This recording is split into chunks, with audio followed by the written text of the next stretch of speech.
Assalamualaikum warahmatullahi wabarakatuh. Perkenalkan, saya Ahmad Noval Firdaus, mahasiswa semester 5 dari Universitas Merdeka Pasuruan.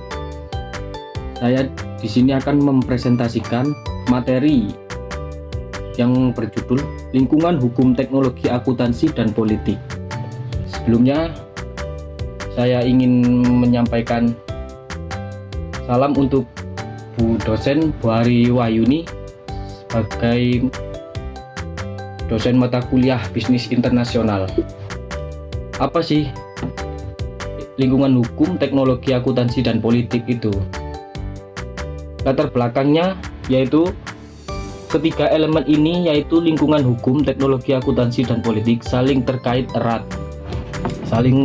erat dan membentuk sebuah ekosistem yang kompleks dalam dunia bisnis. Perubahan dalam salah satu elemen ini dapat berdampak sangat signifikan pada lainnya, dan pada akhirnya akan mempengaruhi cara perusahaan beroperasi dan membuat keputusan. Lingkungan hukum, teknologi, akuntansi, dan politik adalah tiga pilar yang saling mendukung dalam dunia bisnis. Perubahan dalam salah satu pilar ini akan berdampak pada pilar lainnya. Oleh karena itu, penting bagi kita untuk memahami bagaimana ketiga elemen ini berinteraksi dan saling mempengaruhi satu sama lain. Jadi harus sama-sama seimbang. Yang selanjutnya yaitu perbedaan dalam konteks hukum. Di sini ada 4 perbedaan. Yang pertama yaitu hukum umum atau common law. Hukum umum adalah hukum yang didasarkan pada putusan pengadilan dan hukum kode atau undang-undang. Hukum ini juga dikenal sebagai hukum kasus. Pada preseden peradilan atau hukum yang dibuat hakim. Yang kedua selanjutnya yaitu ada hukum sipil atau civil law.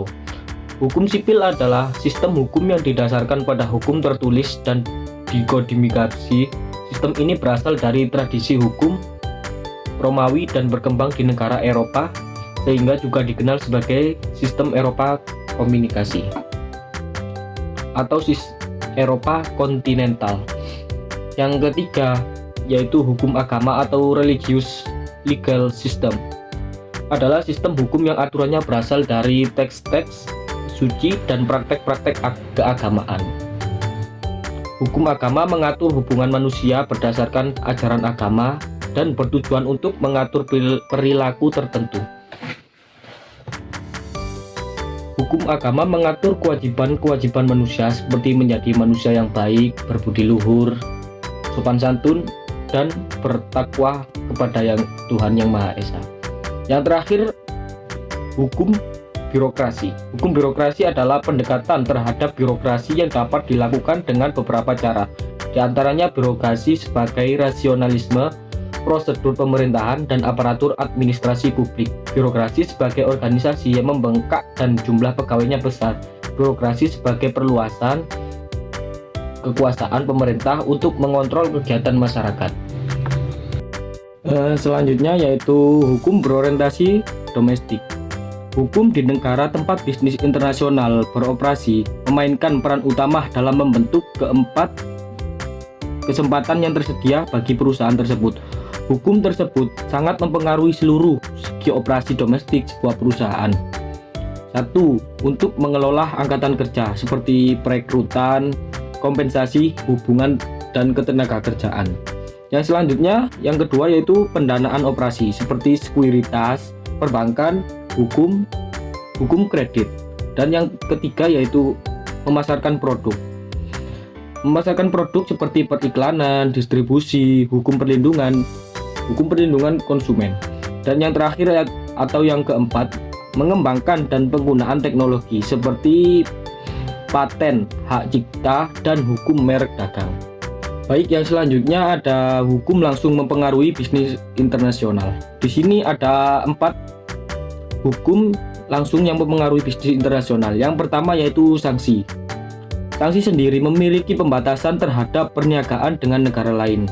Yang kedua yaitu embargo. Apa sih embargo itu? Embargo adalah sanksi komprehensif terhadap semua perniagaan dengan suatu negara tertentu. Bisa diterapkan pada negara yang bertindak secara bersama-sama atau sendiri. Yang ketiga yaitu penggunaan ganda atau dual use. Dual use adalah bentuk pengendalian ekspor yang sangat penting yang melibatkan barang berteknologi tinggi yang biasanya untuk tujuan sipil atau tujuan militer. Dan yang keempat atau yang terakhir yaitu ekstrateritorialitas, yaitu meregulasi aktivitas bisnis yang dilakukan di luar perbatasan. Selanjutnya ada hukum langsung terhadap perusahaan asing. Apa itu hukum langsung terhadap perusahaan asing?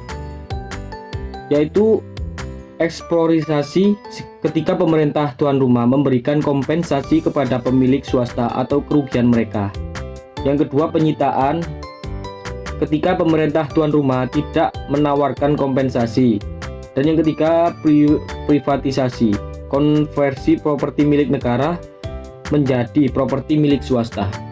Dan yang keempat terakhir atau pembatasan kepemilikan asing untuk mencegah upaya ekonomi atau industri kunci mereka tidak dikuasai orang asing.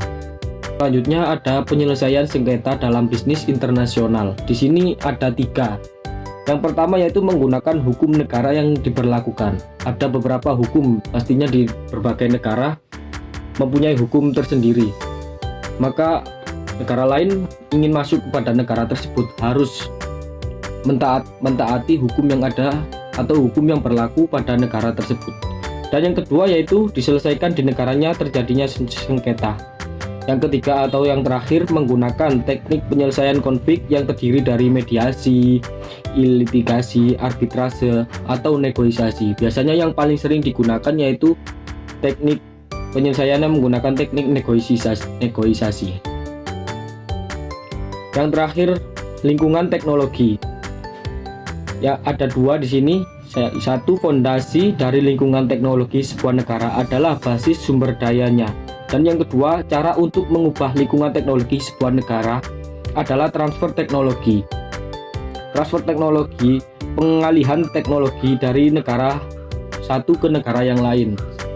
Itu untuk upaya memajukan negaranya dengan berbagi ilmu seperti bekerja sama dalam hal bidang politik. Selanjutnya ada perbedaan dalam praktek akuntansi. Perbedaan dalam praktek akuntansi ada 3, diantaranya valuasi dan revaluasi aset. Apa itu valuasi dan revaluasi aset?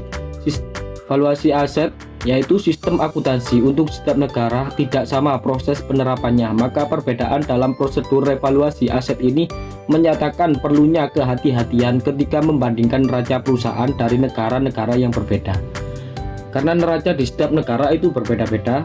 Dan yang kedua ada berurusan dengan otoritas pajak. Catatan akuntansi sebuah perusahaan membentuk dasar untuk menilai beban pajak penghasilannya.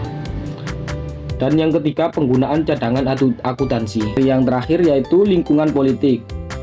Lingkungan politik ada resiko politik, skala perubahan dalam lingkungan politik yang dapat memberikan pengaruh merugikan pada nilai aktivitas bisnis sebuah perusahaan. Di sini dibagi menjadi 3 bagian.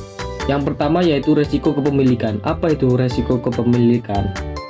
Yaitu di mana properti sebuah perusahaan terancam mengalami penyitaan. Dan yang kedua ada resiko operasional. Resiko operasional di mana berlangsungnya operasi sebuah perusahaan atau keselamatan karyawan terancam melalui perubahan hukum, standar lingkungan, kode pajak, terorisme atau pemberontakan bersenjata dan lain-lain sebagainya. Dan yang terakhir yaitu resiko transfer, di mana pemerintah campur tangan dengan kemampuan sebuah perusahaan untuk mengalihkan dana ke dalam dan ke luar negeri. Cukup sekian presentasi yang bisa saya sampaikan. Saya menyadari bahwa presentasi kali ini banyak kurangnya. Mohon maaf bila terlalu banyak kesalahan. Apabila ada salah kata atau etika yang kurang tertata, saya mohon maaf yang sebesar-besarnya. Sekali lagi kepada dosen pengampu Bu Ari Wayuni, terima kasih saya sampaikan.